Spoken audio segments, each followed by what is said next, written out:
नमस्कार, मी कीर्ती गायकवाड। स्वागत आहे आपलं आय न्यूज 28 मध्ये। चला तर मग जाणून घेऊयात महाराष्ट्रातल्या ताज्या घडामोडी। मुलीचे झाले अपहरण, वडील बसले उपोषणास। सांगली जिल्ह्यातून एक धक्कादायक प्रकार समोर आला आहे। आटपाडी तालुक्यातील बनपूर येथील रहिवाशी विद्यालयीन 17 वर्षीय मुलीचे गेले 2 महिन्यांपूर्वी अपहरण झाले होते। त्याचा अद्यापही पोलिसांना ठाक पत्ता लागलेला नाही, किंबहुना या अपहरणाचे पोलिसांना गांभीर्य नसल्याचे दिसून येत आहे। कारण या प्रकारावरती पोलिसांची कुठली शोध कार्य निदर्शनात आली नसून काही दिवसांपूर्वी आटपाडी पोलीस स्टेशन येथे महिलांनी घेराव घातला होता। त्यावेळी त्यांना समाधानकारक उत्तर पोलिसांकडून मिळाले नाही।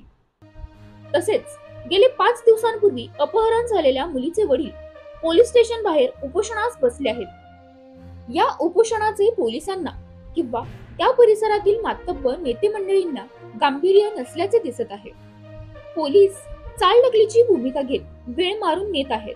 म्हणून पीडित कुटुंबाकडून आटपाडी तालुक्यातील ज्या गावची ती मुलगी आहे त्या गावात आज कडकडीत बंद पुकारण्यात आला होता। तसेच या घटनेचे गांभीर्य कोणीच घेत नसल्याने पीडित कुटुंबाकडून आरोप केला जात आहे। बघा नेमकं काय चाललंय आटपाडी पोलीस स्टेशन मध्ये। इंडिया न्यूज 28 पुणे विभाग प्रमुख दिलीप गायकवाड।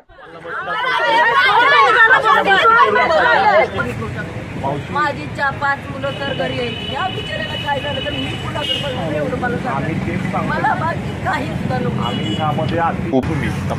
सांगा सगळ्या समोर सांगा की सगळ्या समोर सांगा की तपासाची सिद्धी असं बाहेर सांगत असतील तर मग सगळ्यांची कागदपत्र सगळे अहो हे माणसं 10 दिवसापासून SP साहेबाकडे जाऊन आले तरी सुद्धा हे होत नाही, तुमचं हे होत नाही। हो तुम्ही नेमलाय त्याला तिकडे बंदोबस्ताला ठेवलाय तुम्ही, आणि तुम्ही काय सांगता?